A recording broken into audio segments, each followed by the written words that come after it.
वैशाली जिले के सहदेई बुजुर्ग प्रखंड में आगामी 3 दिसंबर को पैक्स चुनाव के लिए मतदान होना है। चुनाव को लेकर प्रखंड में गहमागहमी तेज हो गई है। उम्मीदवार अपने अपने समर्थकों के साथ जनसंपर्क में जुटे हुए हैं। इसी क्रम में सहदेई बुजुर्ग प्रखंड के नया गांव पूर्वी पंचायत से वर्तमान पैक्स अध्यक्ष अमित कुमार सिंह एक बार फिर चुनावी मैदान में हैं। अमित कुमार सिंह बीते 3 बार से इस पद पर काबिज हैं और इस बार भी अपनी दावेदारी पेश कर रही हैं। मेरा चुनाव चिन्ह मोतियों का माला है और कलम संख्या 1 में है।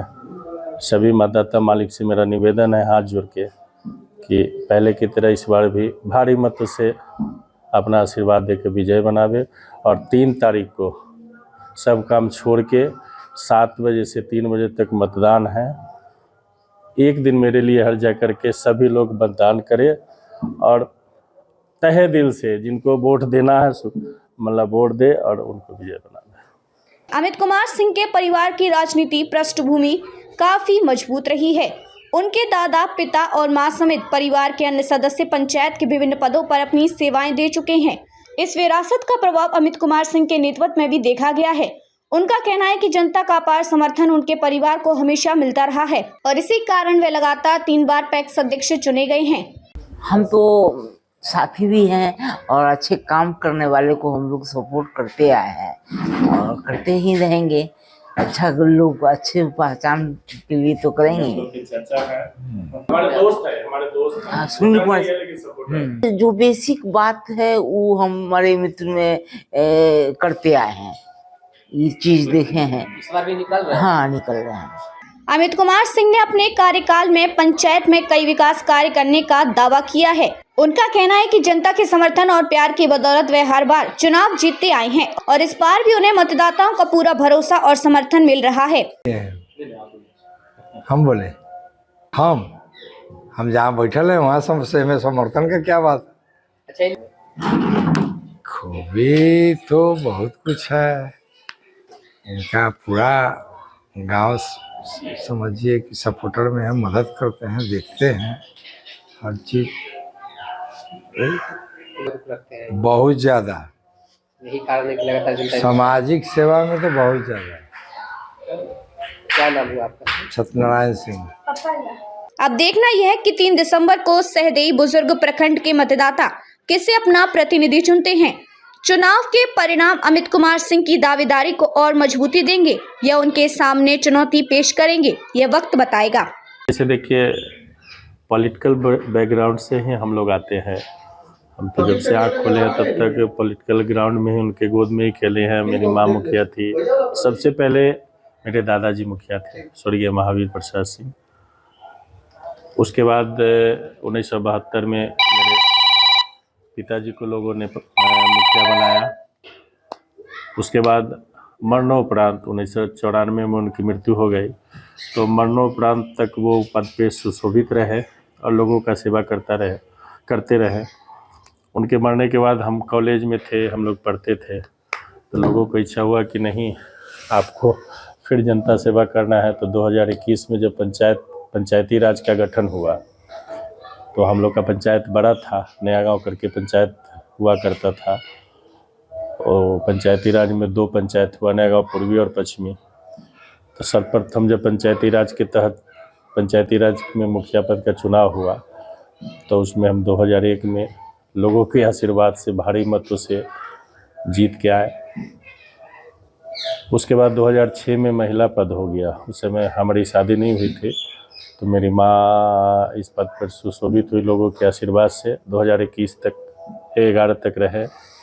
उसके बाद फिर जब 2009 में पैक्स का चुनाव हुआ विधिवत, पहले सेलेक्टेड होता था, पैक्स का चुनाव 2009 से इलेक्टेड हो गया। अब लोग वोट करते हैं, जो जिनको वोट देता है लोग वो निर्वाचित होकर आते हैं। तो 2009 से अभी तक लोगों का आशीर्वाद मिलते रहा है और आगे भी उम्मीद है कि आगे भी मिलेगा। इतना विश्वास हमको अपने लोगों पर है। और रही पंचायत की बात, तो एक लंबा अनुभव रहा है, हमारा बैकग्राउंड भी रहा है पॉलिटिकल फैमिली में, क्योंकि 3 पीढ़ी से मतलब मेरे ऊपर भी दादाजी हो, पिताजी हो या माताजी हो मुखिया रही है। और हम लोग जन सरोकार में ही डूबे रहते हैं 24 घंटा। मेरा कोई काम नहीं है, खेती बाड़ी अपना होता है जो है सिर्फ पुश्तैनी ज़मीन का। उसके बाद 24 घंटा हम लोग जनता की सेवा में ही रहते हैं, चाहे जो काम हो, हल्दी हो, जल्दी हो, इमरजेंसी हो, जो भी काम हो। और बारहों जात का समर्थन हमारे साथ रहता है। सरकार की जो व्यवस्था है, पैक्स में जितनी सामग्री मिलनी चाहिए किसान के लिए, खाद बीज चाहे जो भी ट्रैक्टर वगैरह से सुविधा हो, वो सब अपंगों बना के चुनाव कराती है सरकार, पूरा मुहैया कराती नहीं है। उदासीन रहता है सरकार इसके प्रति, पैक्स के प्रति। लेकिन अमित शाह सहकारी मंत्री बने हैं तो हम लोगों को उम्मीद है उनसे कि इसका कायाकल्प हो और आम किसान जो एकदम अंतिम पैदान पर हैं उसको कम से कम कीमत में खाद बीज चाहे उर्वरक जो भी हो उसको मिले। लेकिन अभी तक ऐसा होता नहीं है। मतलब खाद बीज का आप स्थिति देखते होंगे कि जिला में बिचौलिया के जरिए ये कार्यक्रम चलता है। हम लोग को सिर्फ नीतीश जी एक पैक्स का पीडीएस धरा देते हैं, तो पीडीएस के जरिए जो सेवा करना होता है करते हैं। और खाद बीज का जो स्थिति है, इतना जर्जर स्थिति है कि जितना चाहिए हम लोग को उतना नहीं दे पाते हैं सरकार, इसलिए हम लोग खाद बीज लाते नहीं हैं। अगर भरपूर मात्रा में मिले तो मैक्सिमम किसान को इससे लाभ हो। लेकिन अब मान लें कि हमारे यहाँ 500 किसान को ज़रूरत है डीएपी की और 50 बोरा मिले तो बांटने में भी परेशानी है, लोग में भी कोलाहल होगा, किसको देंगे किसको नहीं देंगे। सब तो अपने किसान हैं, चाहे किसी जाति किसी धर्म से रहे, हमारे लिए सब बराबर है।